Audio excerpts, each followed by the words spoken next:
were inspiring to me. There's a story behind one of those, by the way.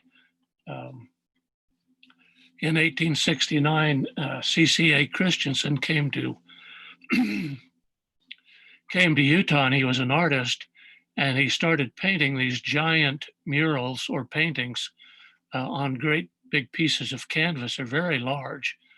Uh, and what he did was paint many of these on a canvas, and then he would lecture about church history up to that point and unroll the canvas and show each picture and talk about it. They're still masterpieces. You can see them in the Church History Museum, or at least you used to be able to.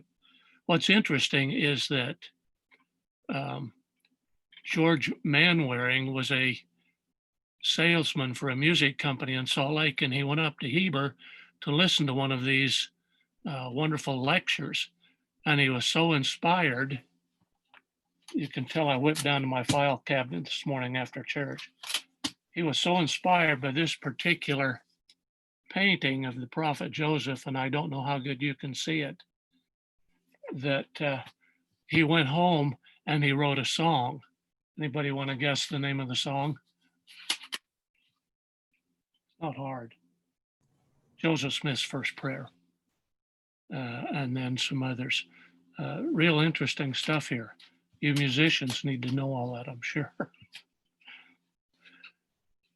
Let me open this morning with a couple of questions and maybe a challenge or two. I appreciate the fact that Leonard Arrington, one of my heroes, used to say that history buffs would make great lifeguards. That's because they can go down deeper and come up drier than any other person. And that's probably a problem that I have. I want to set up a couple of rules, maybe. Joseph Smith's first vision was very much tied to his time, especially his culture. And when we choose to look at the prophet Joseph Smith, it's extremely difficult for us to see his culture with our foggy glasses, if you will. It's very hard to understand his culture through our culture's eyes. When we talk about the great religious movement of the burned over district, of which Joseph was very, very much a part, you notice that as Joseph tells his story, he tells it in the religious terms of his time, not ours. And sometimes that makes a difference. As we get into this issue of his first prayer, first vision, it's important that there's two things I want to make sure we understand. Joseph went there with only two questions in his mind, and we'll look at those later. The first question was, which church should I join? We know that one. We'll talk about those. The second one was, what was his standing before God? Joseph was always concerned throughout his entire life about his own personal standing before God.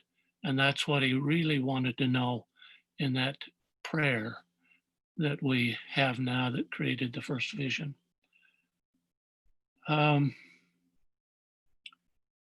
Think of today's news. I'm sure you're all familiar with the internet and the sometimes newspaper, if I have time to read them on the computer, the massive information we can get on TV. What if you didn't have all of that? Where was your entertainment? The entertainment in Joseph's early life were these great revivals. They were the talk of the town. They were the almost only subject ever discussed. They were huge. We today cannot grasp how much this was part of the culture of Joseph's time. It would be impossible to live in Joseph's time in Western New York and not be caught up in these revivals. This was something that everybody was concerned with.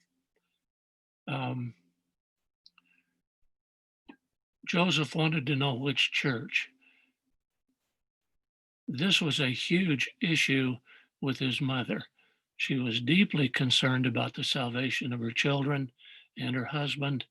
She sought out and visited many of the churches at the time. The problem was that some of her children didn't buy into some of the churches she chose, and especially her husband did not. Joseph Smith Sr.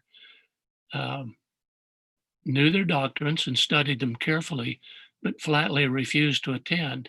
Essentially, what he said is that when I find the right one, I'll let you know. Now leave me alone. He didn't say it quite that way, but that was the essence of the message. It's difficult for us to appreciate the great anxiety that the prophet Joseph had when he saw his mother put on so much pressure to join a church and watched his siblings choose to join. But he had a tendency to stick with his dad because he said they teach different things that I can't quite buy into. Those of you who might be mothers, think about your large family and the turmoil that would exist in such a situation. Kind of difficult. Joseph's real story is difficult to find because he is often hidden behind his clerks.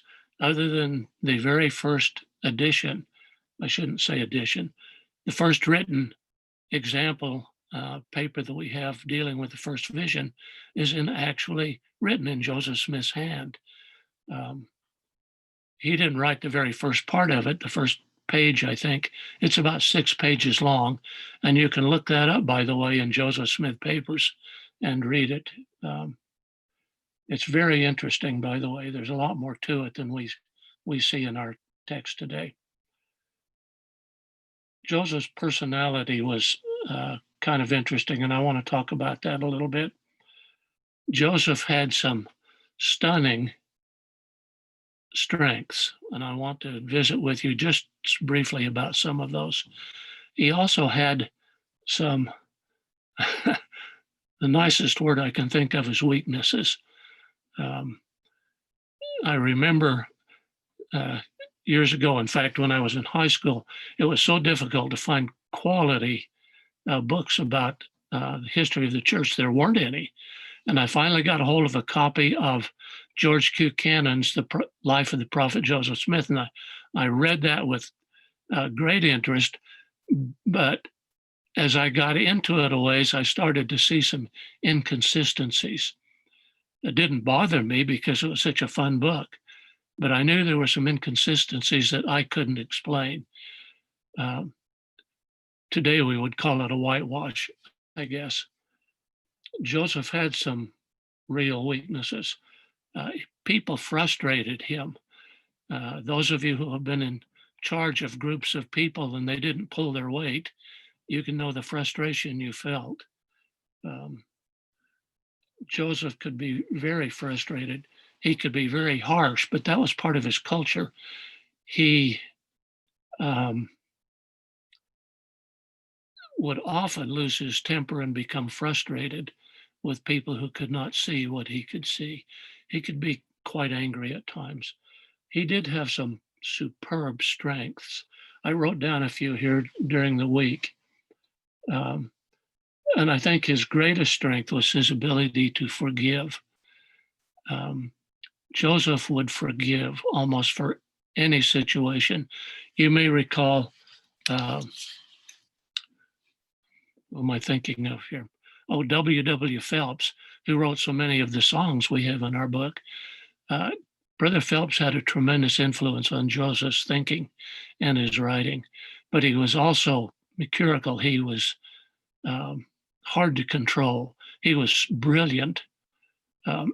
He lost his temper a couple of times and got angry with Joseph and caused a great deal of trouble for the saints in Missouri, caused a great deal of persecution because he had signed some affidavits that were very untrue.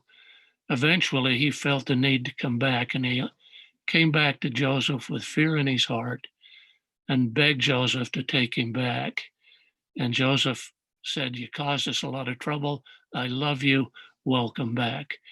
Uh, that is a trait that I think is just amazing, very much like the Savior. By the way, Brigham Young was just the opposite, but we won't talk about him. Joseph's love for other people, tremendous love for the people who served and sacrificed in his behalf. He was very positive in tough times. Read sections 122, 23, 121, 2, and 3. Amazing tenacity. He could communicate with heaven, and his followers recognized that. He approached questions when he approached the Lord with questions. He did so thoughtfully, carefully, and very, very faithfully. He didn't just whip them off the cuff. He recognized, and I find this one, at least in my view, very interesting. He understood that revelation was a sometimes prolonged process, instead of, as we kind of look at it, as a sort of shot in the dark miracle. All of a sudden, Joseph gets a great revelation. He understood that there was a process involved, of which he was a part. I could go on and on. He had some wonderful, wonderful shining moments. By the way, we talked about Joseph's family. Can any of you name all of them? We'll talk about that if we have time. What's interesting is we get into the Pearl of Great Price, Joseph 1. Joseph lists all of the children, but he lists all the boys first and then all the girls, and that isn't how it worked. Question: if you could witness any event in history, what would you choose? I have a book. It was recommended or used in conference by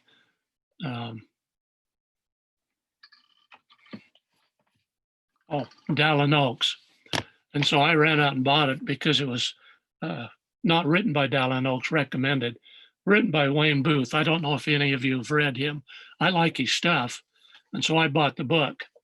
The title of the book is The Knowledge Most Worth Having. What would you pick? What event in history would you like to go to?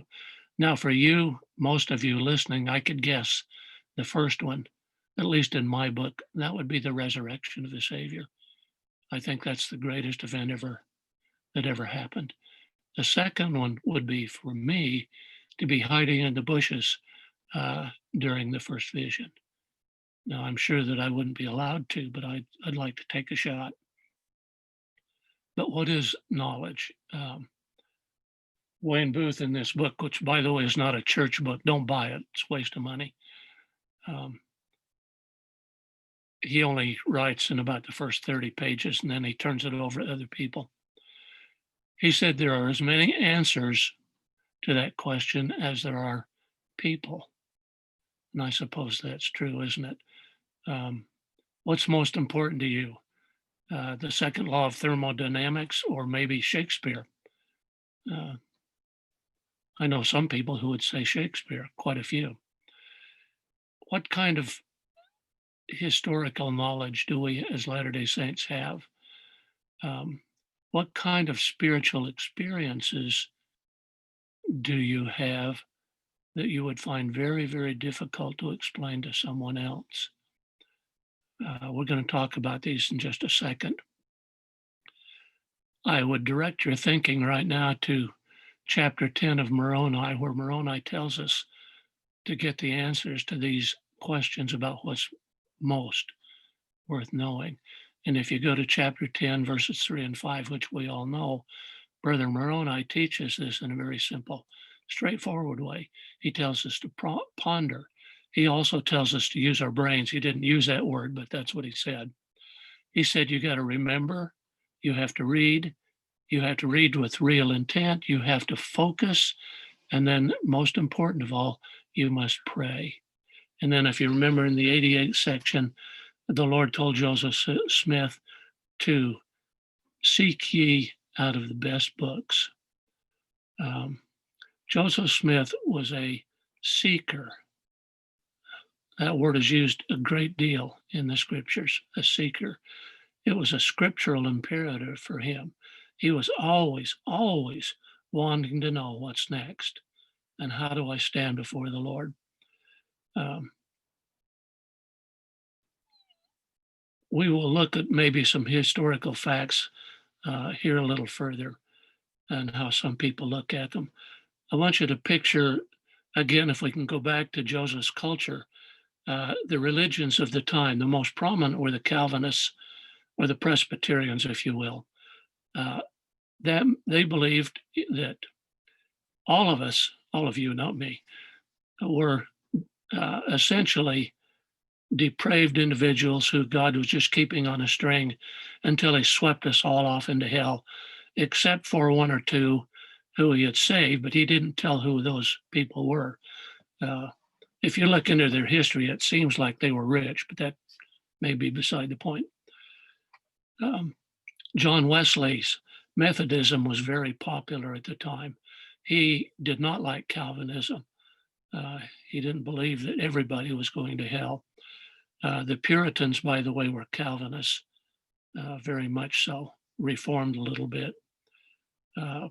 John Wesley was maybe the most popular of the time. He was an Arminian. He believed that people could be saved and could go to heaven if they so choose. And that's why maybe Joseph leaned somewhat to the Methodists. And then the Universalists, you got to like them. They said, no problem, everybody's going to be saved, so we're okay. Again, try to imagine Joseph's family as they all went their separate ways. It would be very painful, I would think.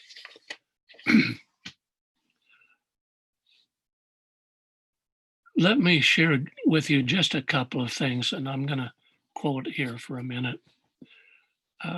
In Joseph's day, again, as I mentioned, the Presbyterians were the prominent or most prominent religion. They were the Calvinists. They believed that God was without body, parts, and passions. Some of them used to refer to them in some writings as the great immovable mover.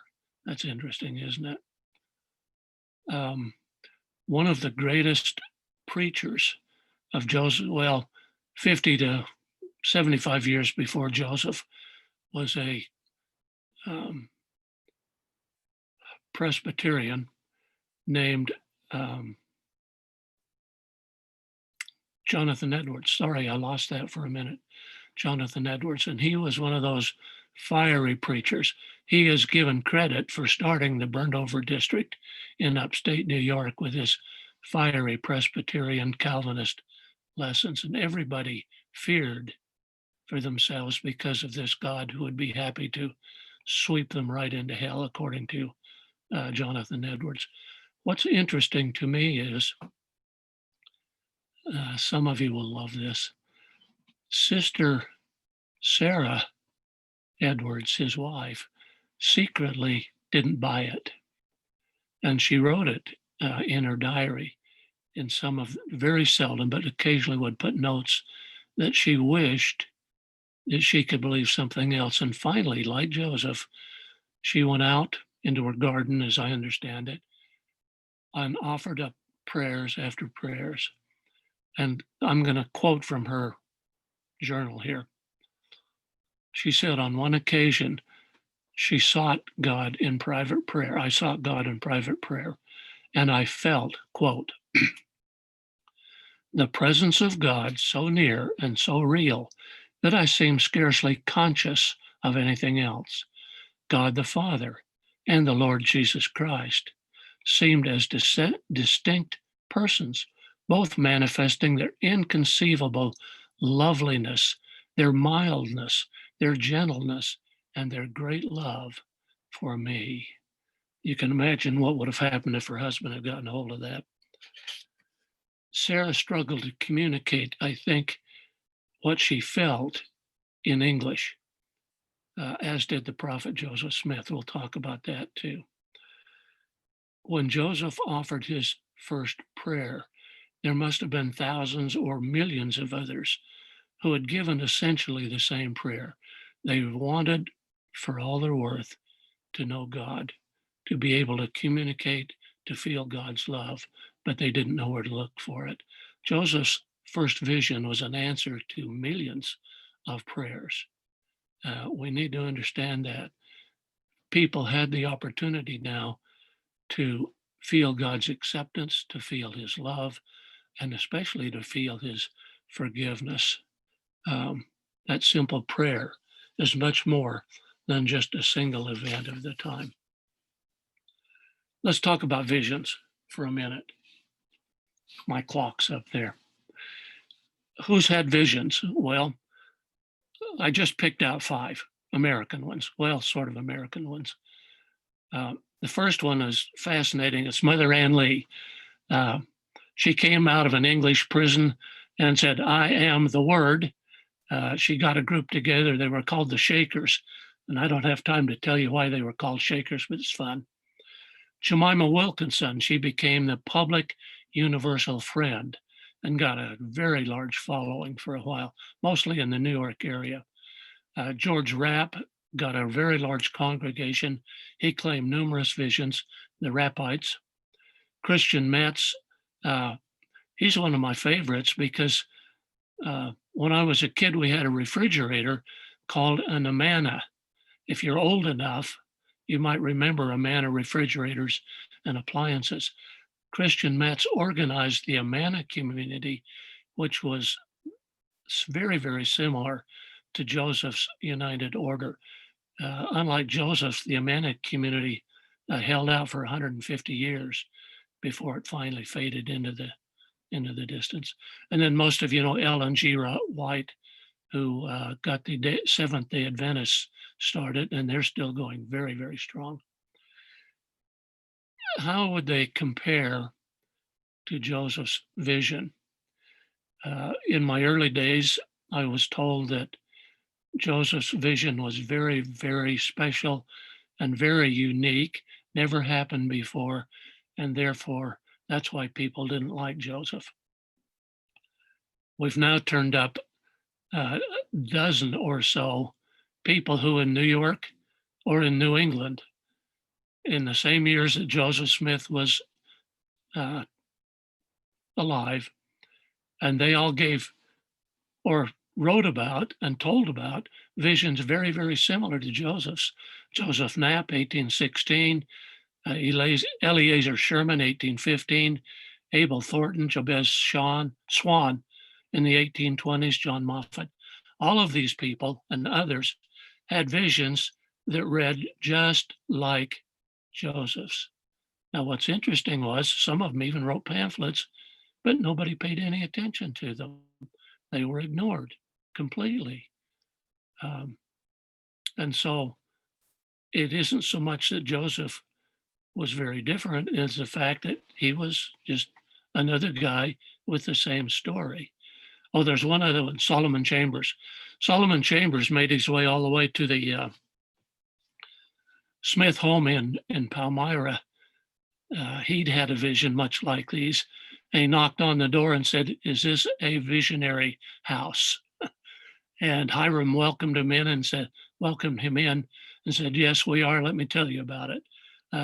He died 60 years later in Beaver, Utah. All right, first vision. Joseph was worried about his current needs. He wanted to know if he could be forgiven. He wanted to know how he stood before God. He wanted to know which church to join. It was that simple. He could not possibly have been expected to grasp the full meaning of the first vision at age 14.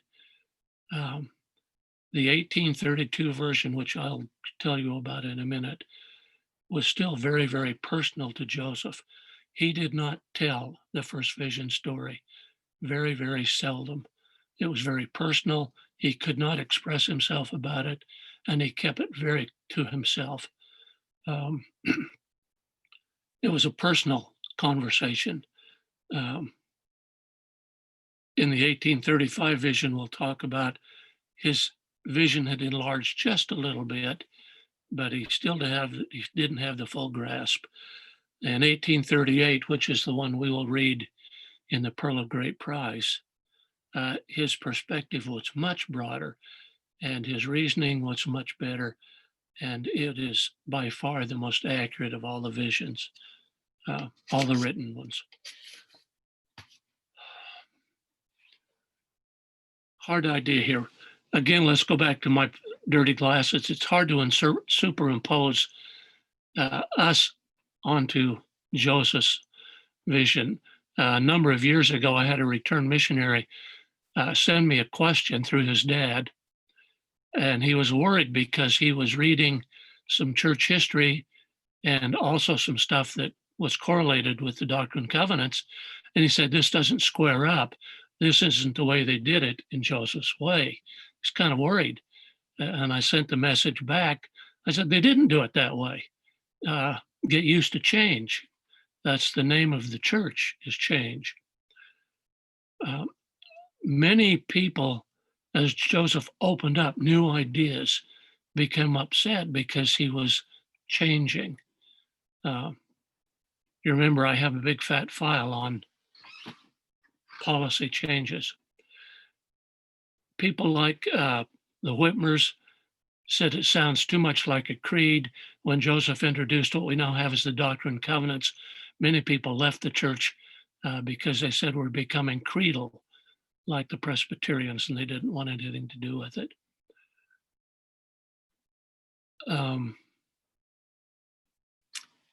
We'll skip on. Let's talk about the visions. We just have a few minutes. Pardon my notes. Can you see that? I don't know if you can or not. If you read a color, that different colors the day I was changing it. 1832 is the earliest report of a vision that we have. It's partially in Joseph Handwriting. You can see it on Joseph Smith papers. It's about 6 pages long. It starts out in James Mulholland's handwriting. I don't know if Joseph got frustrated, but he apparently took the pen and he finished it. Joseph struggled with orthographical issues, as I did, and as Brigham did. Orthographical issues, I can't spell. His handwriting is poor. It's a rough draft. It was never polished. There's a lot of insertions and corrections and scratching out. It's amazing that this document actually made it across the plains. It was a miracle in my view. There's 2 parts of this I would like to talk about. The first is a sentence from Joseph right at the beginning, and then the last sentence, the last page. On the first page, he complained about the crooked, broken, scattered, imperfect language that I have to explain what happened to me. Now, if you'd had the first vision experience, how would you explain it? How would you explain it to somebody who didn't believe it? How would you explain it to someone who did believe it? The glory of it. Okay. The last line, sorry. Joseph writes, the Lord was with me through this event, but I could find no one that would believe that I had received a vision. Nevertheless, I pondered these things in my heart. Isn't that good? 1835, a man came to Kirtland. His name, or claimed to be called Matthias. He said he was a Jewish mystic from the East, which wasn't true. But Joseph invited him in. This one was recorded by Oliver Cowdery's brother, Warren. It's very, very short. This is one in which Joseph first mentions that there were 2 personages. One came and then the other. And that shows up in several. The 1838 one is the one we're going to look at here in a minute. This is the official version. It's the one that was originally dictated to James Mulholland. George Robertson, I'm sorry, revised it a little bit. James Mulholland then revised it. Howard Corey edited it, and then eventually Willard Richards gave it to us in its final form as we have it in the Doctrine and Covenants. This one was very well written, finally, by Willard Richards. It's the most accurate. It's got the best writing style. In my mind, it's a masterpiece, quite honestly. There are other versions. In 1854, there were two. I won't go into the detail. One was the end of the Wentworth Letter. For those of you who remember the Wentworth Letter, that's the letter where we get our Articles of Faith. Was the Articles of Faith were the very end of the Wentworth Letter. The beginning of it tells about the first vision. By the way, Joseph didn't write the Articles of Faith. They were written primarily by Orson Pratt. But guess who gave Orson Pratt the information? There were a couple of others. George Rapp was one. He was writing for a newspaper, but it was very bland. One of the best ones was in 1843. Orson Pratt went on a mission to Scotland and wrote a pamphlet called Interesting Accounts of Several Remarkable Visions. An outstanding piece of work, which Orson Pratt could pull off. This is the first church pamphlet. He must have had access to Joseph's personal experience or had the Wentworth Letter or some other thing with him. Orson Hyde was another. Orson Hyde was sent by Joseph to Jerusalem to dedicate that area for the return of the Jews. It took him 3 years to get there and get back. On his way, he stopped in Germany and wrote a separate pamphlet, kind of like this one. This is not original. It's several copies back. But the bad part is that nobody knew where it was or what it was until 1960, when somebody recognized it and finally translated it into English. It's a marvelous piece of work. Levi Richards leaves us a very short one. A guy named David Nye White visited with Joseph.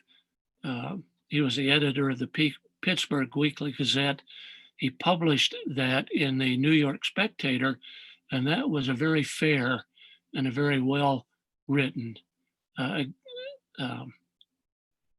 explanation of the first vision. And by the way, interesting to us, because this is the only one that identifies the location of the first vision. This is the one in which Joseph said, I went out to the location where I had cast my axe the day before. Now, where would that be? There are two theories. The first one is that he went out to the family woodpile. That's where you'd have your axe. The other theory is that this was sugaring time and Joseph had been out cutting firewood as they cooked down the maple sap. And so he left his axe where he had been cutting wood. Take your pick. Don, can I interrupt for just a second? That was kind of interesting because we watched the video, the latest video that the church has put out about Joseph Smith and the first vision. And I noticed an axe out in the Sacred Grove. And I thought to myself, that's an odd place for an axe. I wonder why they put that in there. And as you're telling me this now, that clicks. That's where it came from.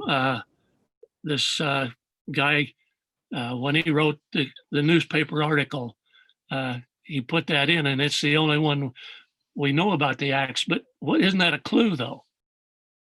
Isn't that kind of fun? Yeah, that was pretty cool. So thank you for sharing that. That really clicked with me. Okay, I have to do this. Forgive me for those of you. I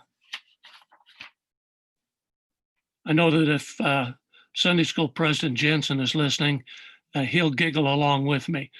My favorite copy of the first vision was written by Joseph's Hebrew teacher, who is also the only dentist in Nauvoo. You can, by the way, read his advertisement about how much it would cost to pull each tooth. And by the way, he also sold matches. Listen to this now. There's no, he was German and didn't understand English very well. And there's no punctuation, so I'll put a little in if I can, but this is one long sentence. Brother Joseph told us he first had a call at a revival meeting. His mother, brother, and sis got religion. He wanted to get religion too, wanted to feel and shout like the rest, but could feel nothing. Opened his Bible. First passage struck him was, if any man lacked wisdom, let him ask of God.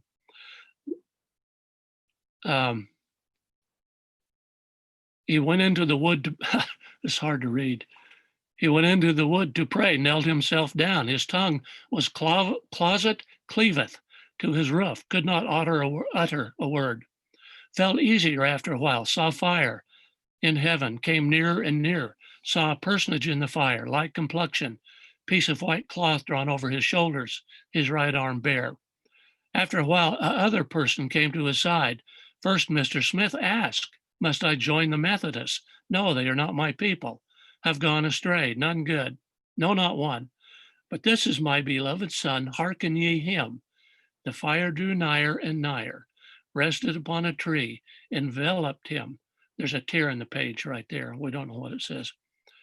Comforted, he endeavored to rise, felt uncommon feeble, got up, went into the house, told the Methodist priest, who said, this is not the age of God to reveal himself in vision. Do you like that? I just love that.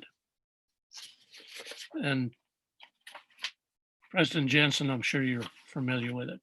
If you take all of the versions and line them up, they say about 10 or 12 things. See if I miss any, I'm going to give them to you.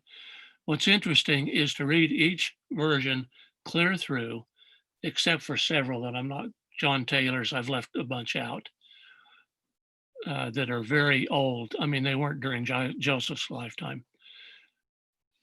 Line up each of the important points, and you see that even though each one is very different, they all tell the same thing.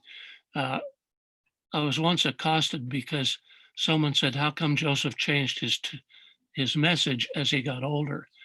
I would invite you to go to the book of Acts and read Brother Paul's 3 stories of his vision. They're all 3 different. All 3 are different, but the message in each of them is the same. Joseph, his experiences enlarged it. As he grew older, the Lord gave him more information. It is perfectly natural that his vision would change. I remember going to my grandmother's house not too long after I got married to take Marilyn to Boulder, Utah. You wouldn't know where that is. I wanted to show her the long lane that I used to ride grandma's horse up and down because I could only go to the end of the lane and back. I was horrified as a 22-year-old to see that lane was probably, 20 yards long, maybe. I was different. My perception as a 6-year-old and as a 22-year-old was different. Same lane, not the same horse. All right, tell me if I miss any. And we could pick these out of the Pearl of Great Price, but I'll let you do that. Religious excitement, Joseph's concern for his soul, disillusionment with the current religions, Joseph's concern for mankind in general, that's in there. His quest for forgiveness, his quest to know which church to join, his strange opposition that he felt during the experience, the appearance of the light, the appearance of deity, whether it was one person or 2. In all but one instance, it was 2. The message that I received about forgiveness, not to join a church, the gospel would be restored, and especially Joseph's expression of the great love that he felt. And then my last one was the unsuccessful attempt to get others to believe his story. Okay.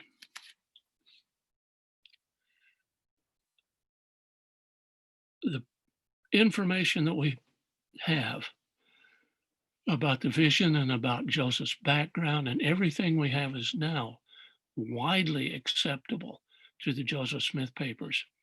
In my youth, we used to go to crazy lengths to get any information.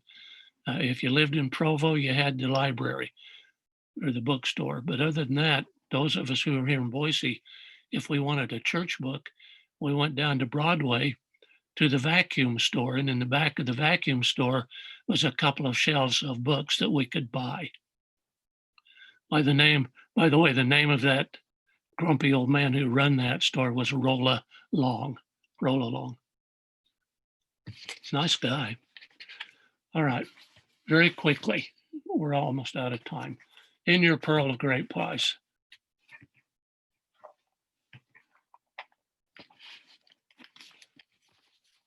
I won't hit anything there, will I? Okay. Could I read? I have a note written on that blank page on the other side. And I don't remember when I wrote it, but I wrote it again this morning. I read it again this morning. Could I share it with you? This isn't doctrine. This is just me. This is an extraordinary story. Very matter of fact. Very cool. Joseph is not trying to persuade. He doesn't feel a need to. He is simply stating what happened to him. It's not enthusiastically told, not emotionally appealing. There's no real feeling of tears or ecstatic feeling. He doesn't express his feelings. There's he's simply giving a description of an event. He tells it like it is.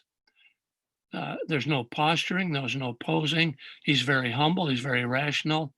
There's no hysteria and there's no excitement. Think about that. If you think about all great preachers, they are anything but cool, calm, and collected. All right, first verse, first line in Joseph Smith history. Why did Joseph write what we now have as the pearl of great price, Joseph Smith? Why did he write it? First line, owing to the what? Many reports. He had been badmouthed so badly, so many times, and so many lies had been told that he said, I'm finally going to sit down. I'm going to tell you everything that I can tell you the way it is. This is the real truth. Okay. Down further, it says, I have been induced to write this history to disabuse the public mind. Verse 4, and I'm about done here. Just for fun, you notice this is the list of the family. Go down about halfway, and they start with Alvin as the oldest. Alvin really wasn't the oldest. They did have a stillborn prior, but Alvin is considered number one. Alvin, who died very young, he was 26. Hiram, number two. Okay, I'm going to cheat here. Hiram was number two. And then he says, myself, Joseph was actually number 5. Samuel, number 6. William, number 8. Don Carlos was the last child, number 10. And then his sisters, Sophronia, who was 3, Catherine, 9, and then Mother Lucy. Sisters, don't put up with that the next time this is written. Get it right. Put yourself, this isn't part of the lesson and I need to stop. Put yourself in Lucy's shoes after the 27th of July, 1844. 2 of her sons were murdered in the jail. A third son died the same day after being pursued, probably some kind of an internal injury, but he died. She lost 3 sons in one day. Don Carlos, the last son, died just shortly after. He'd been running the printing press in John Taylor's dirt basement and apparently caught pneumonia and died. Her oldest son, Alvin, perished. Does it give you any wonder that Sister Smith decided to stay in Nauvoo? She was very aged. All of her sons were buried there. Heartrending story, if you want to think about it. Very, very heartrending. All right. As you go through, and I hope all of you will reread this, look at the list that I just read to you and pick these out as you go, where he's told to search the scriptures. Joseph learned that Satan is real. He learned that heavens are open. The most interesting, of course, to us is that he found out about the real existence of the Godhead and the true nature of the church. This is a wonderful, well-written explanation of the first vision. I really, really encourage you to read it. Let me just leave my testimony with you. I've spent, since my senior year in high school, digging up everything that I could find about the prophet Joseph Smith. Excuse me, Piper. This is my first vision files. That's just the first vision. If you look around behind me, there are dozens of books. Anything that I could find about the first vision, I wanted to know. Now, do I know it all? I've just read another good book and found out all kinds of things I didn't know. Keep reading, keep looking. Joseph Smith's story can be either be believed or disbelieved, depending on your personal attitude. Some of the critics of the vision are very good people. I visited with some of them, honest people. The problem is that they do this. There's a Latin phrase, a priori. What it really means is prior knowledge. One of the biggest critics of the Book of Mormon is also one of the finest historians in Mormon information, but he works with a prior, what the Greeks would call a prior knowledge. That is, I know this, so that can't be right. Essentially, Dan Vogel said, I don't believe in God, so Joseph Smith's story can't be right. He's a good guy, very honest, but he's wrong. Joseph did have this vision. I encourage you to read this material. Wonderful to read, interesting. It will build your testimony as you do. I leave that with you in the name of Jesus Christ. Amen. Thank you, John.